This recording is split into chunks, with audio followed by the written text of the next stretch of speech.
Hello అండి. ఇది Sunday రోజు లాగండి. సండే రోజు ఈవినింగ్ టైం అయితే మదీనాగూడ దగ్గర ఉన్న ప్రణమ్ హాస్పిటల్కి అయితే మేము వచ్చామండి. హాస్పిటల్కి మళ్ళీ ఎందుకు వచ్చామనుకుంటున్నారా? మనకి మళ్ళీ వెదర్ అయితే చేంజ్ అయిపోయింది కదండి. వర్షాలు అయితే స్టార్ట్ అయిపోయాయి. వర్షాలు స్టార్ట్ అయ్యి వెదర్ చల్లగా ఉందంటే కంపల్సరీ మా చిన్నోడికి జలుబు జ్వరము ఏదో ఒకటి వస్తూనే ఉంటుంది.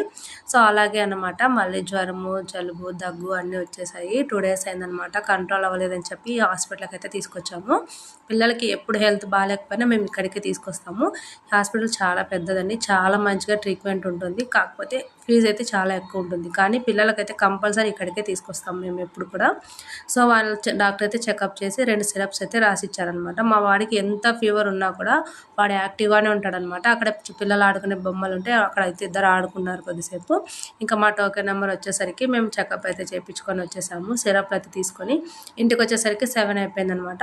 వెళ్ళేటప్పుడే నేను రైస్ అయితే కుక్కర్లో పెట్టేసి వెళ్ళాను అనమాట. వచ్చేసరికి రైస్ అయితే అయ్యింది. ఇంకా వచ్చే దారిలో సండే అని చెప్పి చికెన్ అయితే తీసుకొచ్చారు. ఇంకా చికెన్ అయితే ఒక పక్క కుక్కర్లో వేసేసాను. ఇంకా బాబుకి చికెన్ రైస్ ఎందుకులే అని చెప్పి దోశ పిండి ఉందని చెప్పి కొంచెం దోశలు అయితే వేసుకున్నాము. ఇంకా ఎలాగో పిండి ఉంది కదా మేము కూడా తినొచ్చు అని చెప్పి దోశ చికెన్ బాగుంటుంది కదా అనేసి దోశలు అయితే వేసేసారు ఒక పక్క. ఈలోపు కుక్కర్లో కూర కూడా ఉడికిపోయింది. ఇంకా అన్నీ కూడా సిద్ధం చేసేసుకొని ఇంకా తినడానికైతే కూర్చున్నాం అనమాట. ఇంకా మా పాప అయితే దోశ వద్దు రైసే కావాలనింది. ఇంకా మా పాపకైతే రైస్ పెట్టేశాను. ఇంకా మా బాబుకి అయితే దోశ తినిపించాను. కొంచెం పులుసుతో మాత్రం పెట్టాను. ముక్కలైతే ఇప్పటివరకు మా బాబుకి ఇంకా పెట్టలేదు నేను. ఓన్లీ పులుసు అద్ది కొంచెం కొంచెం దోశ అయితే తినిపించాను. కొంచెమే తిన్నాడు, ఎక్కువ తినలేకపోయాడు. ఫీవర్ కంట్రోల్ కాలేదు కదా ఇంకా. సో మొత్తానికైతే సండే రోజు డిన్నర్ కూడా ఇలా కంప్లీట్ అయిపోయిందనమాట.